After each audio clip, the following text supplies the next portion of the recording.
Jesus reading from the Lord channel. A daily spiritual nourishment from God's Word. Enjoy watching! Isa sa mga pinakamalaking sagabal sa katahimikan ng loob yung pag-aalala. And many people are master warriors. In fact, there are some people who even worry that they are not worried. So, ba't kaya hindi ako nag-aalala? Bakit ako tahimik? At yun ay kinakabagabag ng iba. And one of the main teachings of the Lord Jesus is that we should not worry. Atit mong babalikan yung chapter na yan na madalas ay nalilimutan ng tao kaya nawawala yung kanilang kapayapaan. Why we should not worry. Heavenly Father, thank you for your goodness, for your mercy and kindness to us. Salamat sapagkat kayo ang nagtitipon sa amin upang kami biyayaan ninyo at bigyan kami ng pagkakataong handugan kayo ng mga awit, sayaw, papuri, pasalamat, maging na aming mga ikapo at mga handog sa iyo, Panginoon. Truly, it's a very beautiful exchange when we meet you, Lord, and when we worship you because you give us and we also give you. Salamat sapagkat ito ay isang circle of relationship, O God. At salamat sapagkat kami hinahayaan nyo, pinapayagan nyo na maging participant in this wonderful exchange. Now we ask you, Father, to please bless us. Turuan nyo po kami, papagliwanagin ang aming isip. Yung mga dati na naming alam, lalo nyo pang patingkarin at patibayin sa aming loob. At yung mga bago na mga magiging kaalaman, turuan nyo kami na ito ay maunawa, maipamuhay. May your mercies be upon us at ang aming dalangin, Panginoon, ang aming pong pag-aaral, ang aming paglapit sa inyo ay maging pagpapala sapagkat napakainam, Panginoon, na kayo ay aming lapitan. Be with us, speak with us, use your servant as your instrument. In the name of Jesus we pray. Matthew 6:25-34 is a very, very well-read chapter which we will attempt to read and to find fresh insights and meaning from. Therefore, I tell you, sabi ng Panginoong Jesus, do not worry about your life, what you will eat or drink, or about your body, what you will wear. Is not life more important than food, and the body more important than clothes? Look at the birds of the air. They do not sow or reap or store away in barns, and yet your heavenly Father feeds them. Are you not much more valuable than they? Who of you, by worrying, can add a single hour to his life? And why do you worry about clothes? See how the lilies of the field grow. They do not labor or spin. Yet I tell you that not even Solomon in all his splendor was dressed like one of these. If that is how God clothes the grass of the field, which is here today, and tomorrow is thrown into the fire, will he not much more clothe you, O you of little faith? So, do not worry, saying, what shall we eat? Or what shall we drink? Or what shall we wear? For the pagans run after all these things, and your heavenly Father knows that you need them. But seek first his kingdom and his righteousness, and all these things will be given to you as well. Therefore, do not worry about tomorrow, for tomorrow will worry about itself. Each day has enough trouble of its own. And may the Lord bless us through the reading of this very, very popular part of the New Testament. Ang Panginoong Jesus ay nagtuturo na hindi daw dapat mag-alala ang tao at inisa-isa niya kung bakit. We should not worry according to Jesus because, well, according to the Bible, because Jesus said so. E sabi niya, huwag daw tayo mag-alala.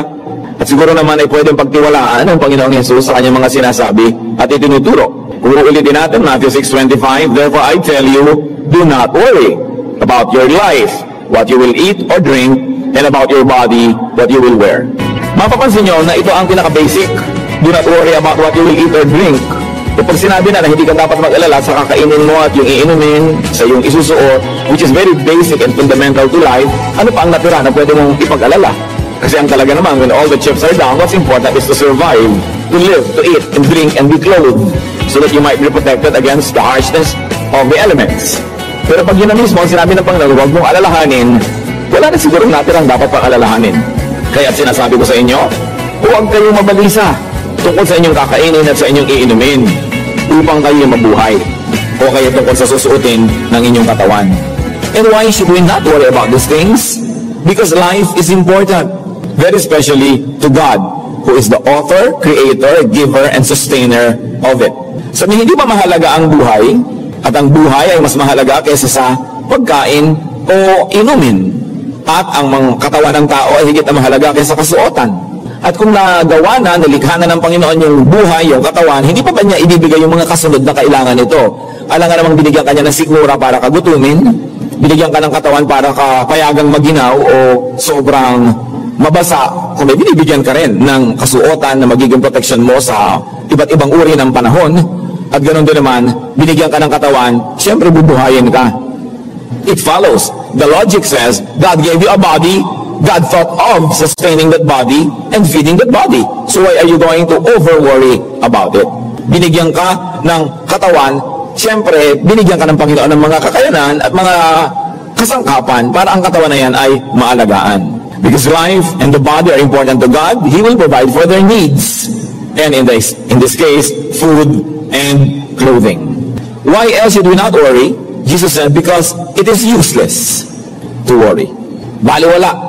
Walang katuturan, walang mararating, walang magagawa ang pag-aalala. Matthew 6:27, who of you, by worrying, can add a single hour to his life? Oo nga naman. Kahit anong gawin mong pag-aalala, pag-iisip, magpatiwa-tiwari ka dyan, magpagulong-gulong ka, hindi mo naman kayang dugtungan ng buhay mo kahit isang oras eh. So bakit ka pa nagpapagod mag-alala? Sino sa inyo ang makapagpapahaba ng kanyang buhay ng kahit isang oras sa pamamagitan ng kanyang pagkabalisa? Therefore, worrying is a waste of time. It is a waste of energy. And why else is it not good to worry? Because it is not appropriate for God's people to do so. Hindi bagay sa mga anak ng Diyos, sa mga nananalig sa Diyos, ang pag-aalala. Matthew 6:32, for the pagans run after all these things, and your heavenly Father knows that you need them. Hindi ba't ang mga hentil ang nababahala tungkol sa mga bagay na yan? Sabi ni Jesus. Alam na ng inyong Ama na nasa langit na kailangan ninyo ang lahat ng yan. So, mas matibay ang pananalig sa Diyos, mas kakaunti ang nagiging pag-aalala. At ang ganap na pananalig ay magiging ganap na kawalan ng pag-aalala. The two are inversely proportionate to each other. The more you believe, the less you worry. So the more you worry, it means that the less you really believe. Sabi, ganun lang ba yun? Naniniwala ako sa Diyos, therefore, hindi na ako mag-aalala. Therefore, miraculously or magically, magkakaroon ako ng pagkain, magkakaroon ako ng damit. May logic pa rin po yun. Hindi ganun lang yun. We should not worry because we should be busy with the truly important, with the truly positive and useful preoccupations. Sabi sa Matthew 6:33, but seek first His kingdom and His righteousness, and all these things will be added to you. Hindi naman lalagyan sa langit yung pagkain, hindi lalagyan mula sa ulap yung damit, yung inumin. Sabi niya, huwag kayong mag-alala sa kakainin, iinumin, isusuot. Yun lang walang pananalig ang gumagawa niyan. Kayo, dahil may pananalig, ang unahin ninyo ay ang pagharian kayo ng Diyos. Hanapin ninyo ang kanyang kaharian. Seek first His kingdom and His righteousness. Now, what does that mean? Apparently, the key to understanding the teaching of not having to worry is in this instruction. So, para hindi kayo mag-alala, unahin niyo munang hanapin ang kanyang kaluwalhatian at ang kanyang katwiran. So, ang taong naghahanap ng kaluwalhatian, ng kaharian, ng katwiran ng Diyos, ay hindi kailangan mag-alala. Bakit? Because seeking God's kingdom and righteousness, which means being godly and righteous, includes working. It includes doing fruitful things that answer our needs. Being godly, seeking God's wisdom, righteousness, means working, which in turn brings provisions. And when you work, and when you plant, and when you harvest from what you plant, you preempt worry. Magkakadugtong sila. Sabi, sa halip na mag-alala ka, itong gawin mo, at tupagin mo na pagharian ka ng Diyos. Hanapin mo ang kanyang katuwiran. At maraming mukha ang katuwiran ng Diyos. Maraming anyo, kulay, ang paghahari ng Diyos sa buhay ng tao. At isa doon, yung tunay na pinaghaharian, yung tunay na naghahanap ng katuwiran ng Diyos, ay nagtatrabaho, masipag, nagtatanim. Now we see the connection. Sa halip na gugulin mo ang panahon mo, kaaalala, magtrabaho ka, gawin mo ang tama, magtanim ka, gumawa ka ng mabuti, sapagkat ang katarungan ng Diyos ang nangangako na ang mabubuting gawa ay magkakaroon ng gantimpala, na ang nagtatanim ay umaani. So sayang ang oras sa pag-aalala na wala ka namang ginagawa na fruitful and productive activity. So sabi niya, only pagans do that. Alala ng alala, tapos wala namang ginagawa. Nag-aantay ng magic, nag-aantay ng himala. Ang tunay na himala ay hindi biglang may tumubong halaman sa garden mo. Ang himala ay binungkal mo ang lupa, tinaniman mo ng buto, dinilig mo, inalagaan mo, at pinalaki ng Diyos. Iyon ang himala. May participation ka. hindi ka lang antay ng antay, tapos worry ka ng worry, Diyos ko, nag-worry po ako, bigyan niyo po ako. Ang tanong ngayon, nagtanim ka ba? Sapagkat ang tao na naghahanap ng katwiran ng Diyos, magiging abala sa paggawa ng tama, sa paggawa ng mabuti. Sa halip ngayon, na pag-aalala tungkol sa kinabukasan ng laman ng kanyang isip, excited siya dahil darating na ang harvest. Jeremiah 29:5, build houses and settle down. Plant gardens and eat what they produce. We see here the connection. Build houses, then settle down. Una, gumawa ka muna, magtayo ka muna ng bahay, tapos tirhan mo, manahimik ka. Magtanim ka, magbungkal ka, at pagkatapos kumain ka ng bunga ng iyong itinanim.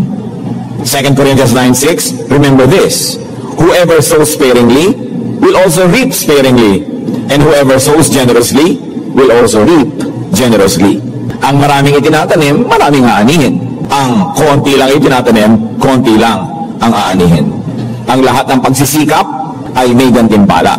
Colossians 3:23-24, whatever you do, work at it with all your heart, as working for the Lord, not for men, since you know that you will receive an inheritance from the Lord as a reward. It is the Lord Christ you are serving. So ano man daw yung ginagawa, saan ka man napalagay na larangan ng buhay, kung ano man yung ginagawa mo, pagbutihin. Ituring mo na worship ang ginagawa mo pag ikaw'y nagtatrabaho. At ang Panginoon na author of work, di ba? Siya ang may sabi, 6 days you shall labor and do all your work. Siya ang may utos na magtrabaho tayo At nung bumukas ang tabing ng Biblia sa Genesis, ang inabutan nating Diyos sa entablado ay Diyos na nagtatrabaho, lumilikha, gumagawa. So ang pagsamba sa Kanya ay hindi lang pagtataas ng kamay at pagsasabi ng hallelujah, pagsayaw-sayaw, pagkanta-kanta, sa magamat pagsamba yon sa isang official program. Ang pagsamba sa Kanya ay paggawa rin ng mabuti, sapagkat ikinalulugod niya yon at sumasamba naman talaga tayo sa Diyos. Ang layunin lang ay bigyan siya ng kaluguran. Kaya nauwitan natin siya dahil mahilig siya sa musika. Sinasayawan natin ng Diyos dahil mahilig siya sa sayaw. Dinadala natin ang ating mga offering, mga handog, dahil yun ang gusto niya, na tayo ay nagbibigay sa Kanya ng ganun, utos niya at kinalulugod niya. So ganun din kung nagtatrabaho tayo, nasisiyahan siya. So ang sinasabi niya, pag nagtatrabaho ka, ang busy-busy mo na, nauubusan ka ng oras mag-alala. Pagod ka na At kung may maiisip ka man, matapos ka magtanim, ang iniisip mo na, hindi yung ako magugutom ako bukas, kundi bukas may aanihin ako. On that merit, and because of that, Jesus says, don't worry. Tandaan natin mga kapatid dyan, hindi lang basta sinabi ng Lord na don't worry. Merong kakambal. Seek first His kingdom and His righteousness, and you don't have to worry. And let me be emphatic, working, planting is part of seeking God's righteousness. It is participating in God's economy. Pati nga si Paul, sabi niya, if anyone does not work, let him not eat. You want to participate in the eating part? You participate in the working part. That's how God's economy works. You participate, may tanim ka. And if you worked well, if you took care of today, tomorrow would be all right. Tomorrow would take care of itself. If you kept on doing your best, well, it's not always true that the best will happen to you, but one thing is sure, the worst won't happen to you if you keep doing your best. And you increase your opportunity and chances at getting what is good for you by increasing your planting.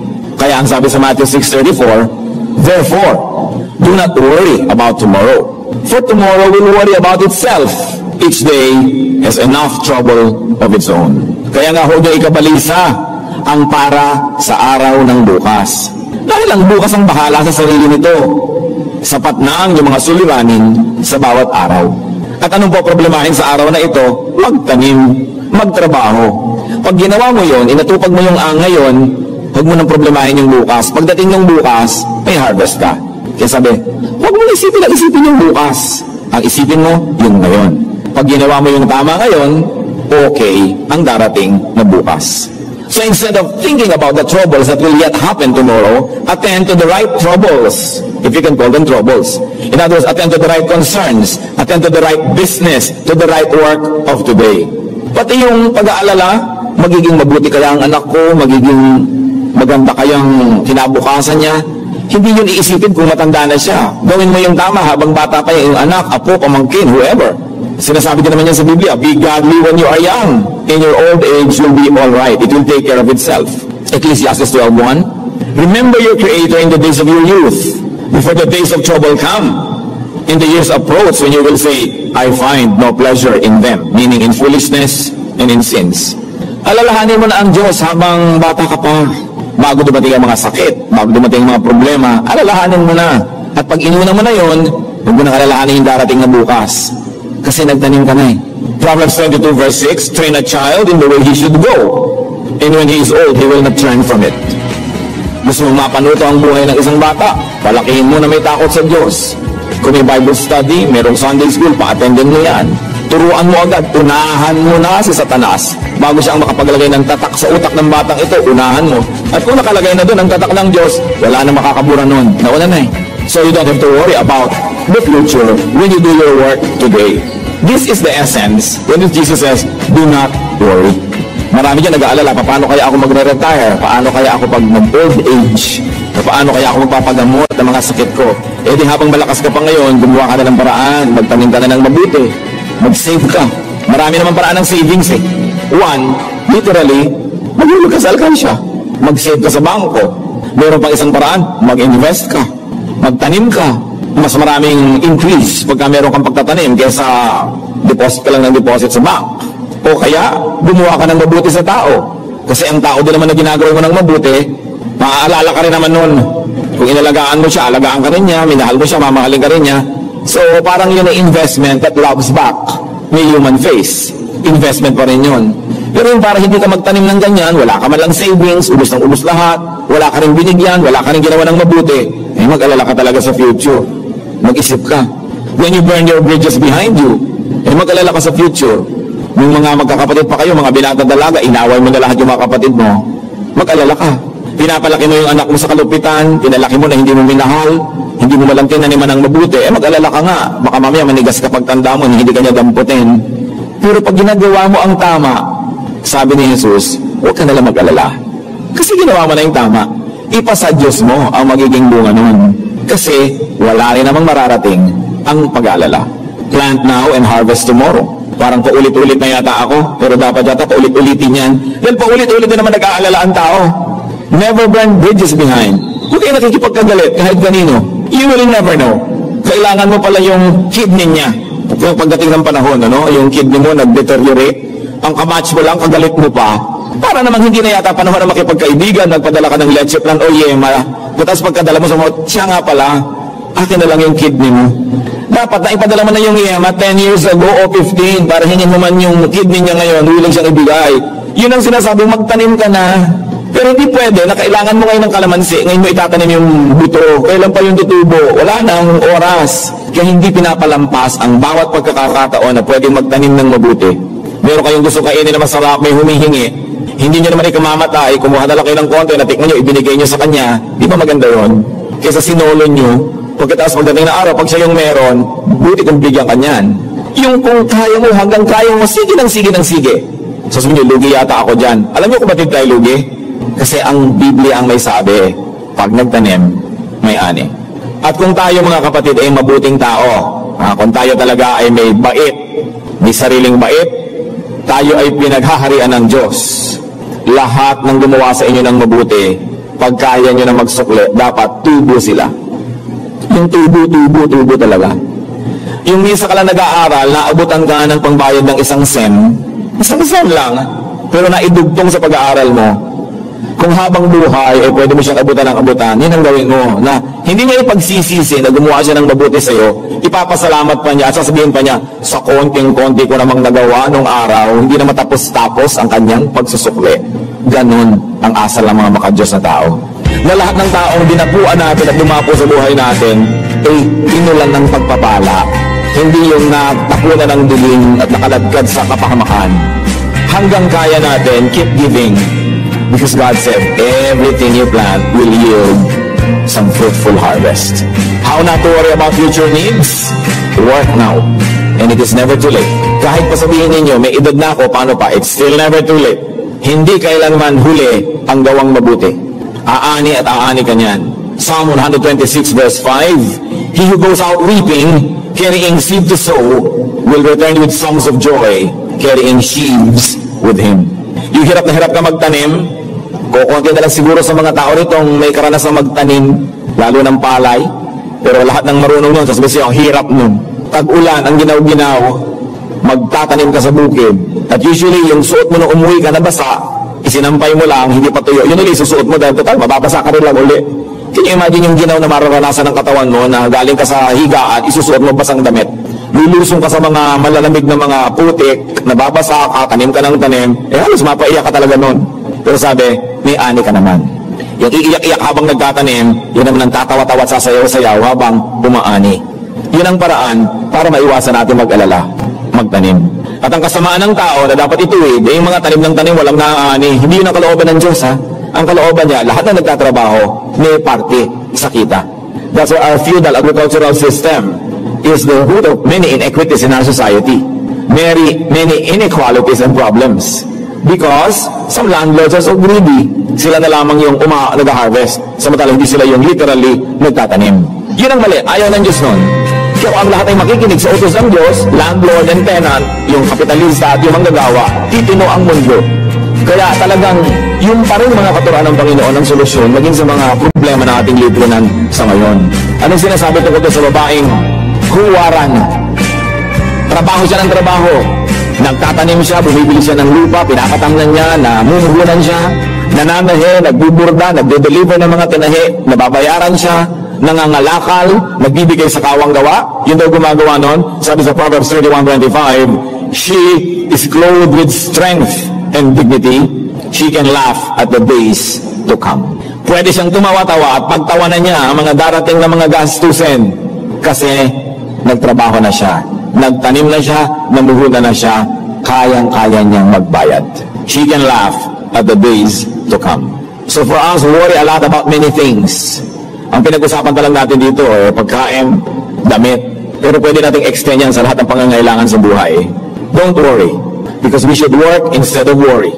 We should do what is doable, believe in God, pray, and trust in God's perfect goodwill.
Worry is a bad habit.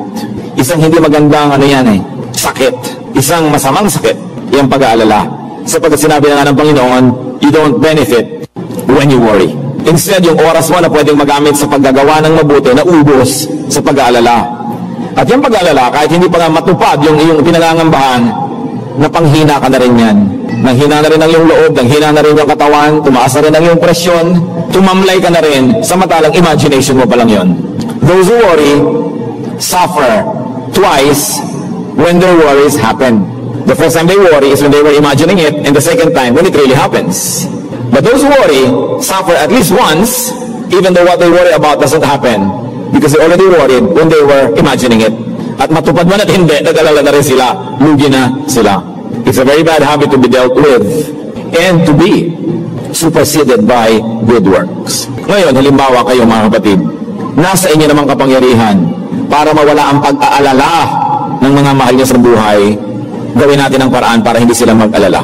Mga anak, pinag-aalala niyo ang inyong mga magulang ng hating gabi na wala pa kayo, umuwi kayo ng maaga. Kasi nasa kapangyarihan niyo para mawala ang pag-aalala nila. Huwag niyo sabihin, Mami, mag-pray ka na lang. Umuwi ka. Baka niyo pagdadasalin kung pwede ba namang ibigay sa practical na paraan yung kanyang kailangan. Ganon din yung mga asawa na halos hindi umuwi, ginagabi, nag-aalala ang inyong mga kabiyak. Agahan ang uwi, communicate. Pagkatapos, maging matapat. Pag sinasabi nyo nasa trabaho ako, nasa fieldwork, overtime, dapat totoo. Kasi minsan lang kayong mabisto, mabukor, hindi totoo yun. Kahit totoo na, at sinabi nyo meron akong fieldwork, nag-aalala na tuloy yung nagmamahal sa inyo dahil minsan na nagsinungaling kayo eh. Maraming pag-aalala, mga mahal natin sa buhay na tayong may kasalanan na pwede nating gawa ng paraan sa ikabubuti nila. So it is good and godly kindness not to make people worry. Lalo kung kayo may asawa na, may kabiyak kayo sa buhay, walang pwedeng mangyari sa inyo na hindi siya damay, stakeholder siya sa buhay nyo, dapat isaalang-alang nyo siya eh. Nung binata kayo, mahilig kayo magmotorsiklo sa alambre, wala naman kayong kabiyak, nanay niya yung nag-aalala. Sapagkat nag-aalala nyo, dapat isinaalang-alang nyo rin. Pero lalo na kung nag-asawa ka na, ang asawa mo mahilig mag-alala, nervyosa, ikaw ang lakas-lakas ng loob mo, isaalang-alang mo ang kanyang kahinaan, hindi yung sige ka lang ng sige, dahil nag-aalala siya dahil sa'yo. Ang isang taong nagmamahal at may minamahal at may nagmamahal sa kanya, dapat maingat para hindi natin papag-alalahanin yung nagmamahal sa atin. Help others not to worry by being dependable, by being responsible, and by being more assuring. Mga kapatid, maraming kaligayahan na dapat lasapin. Maraming trabahong dapat gawin. Maraming magagandang kaisipan na dapat pagpukulan ng panahon.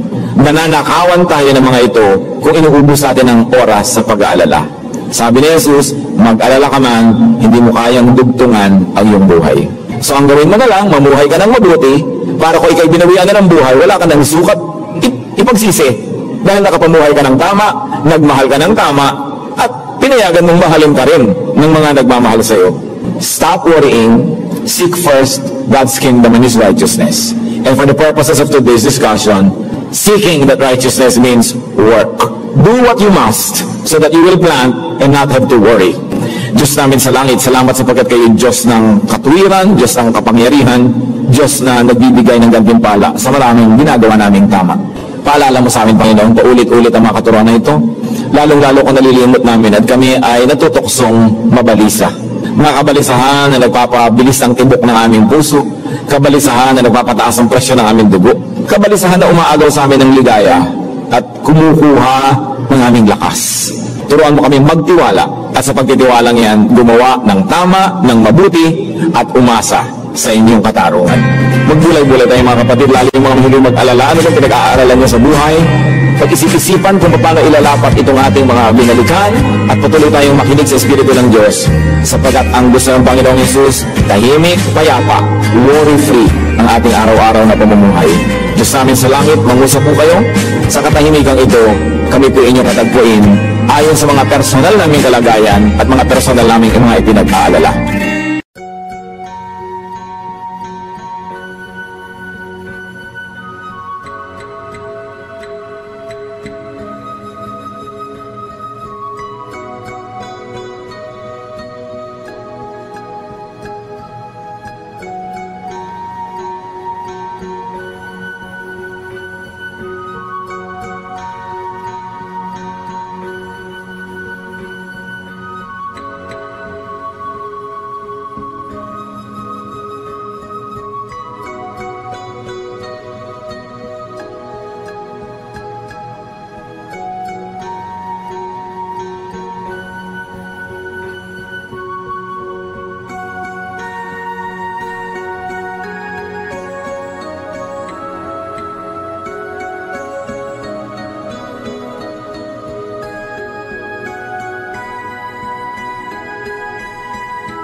stars dancing wild and free.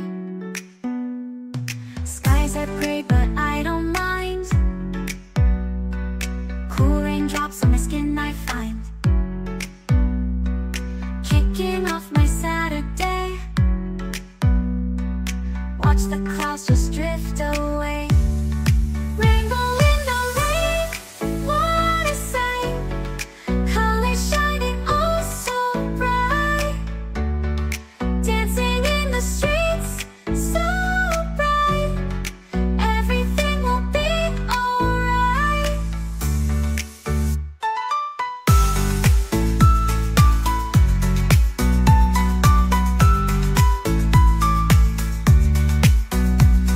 Umbrella spinning, twirling round.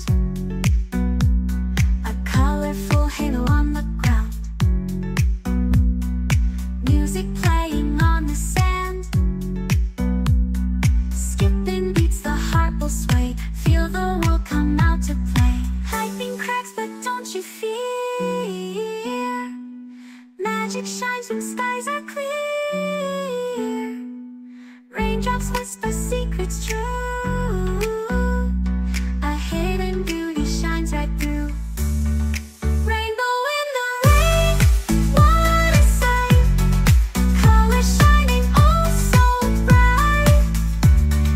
Dancing in the streets, so bright. Everything will be alright. Raindrops falling soft, peeks through. Rainbow magic, me and you. Smiling faces, hearts alight. Everything will be alright.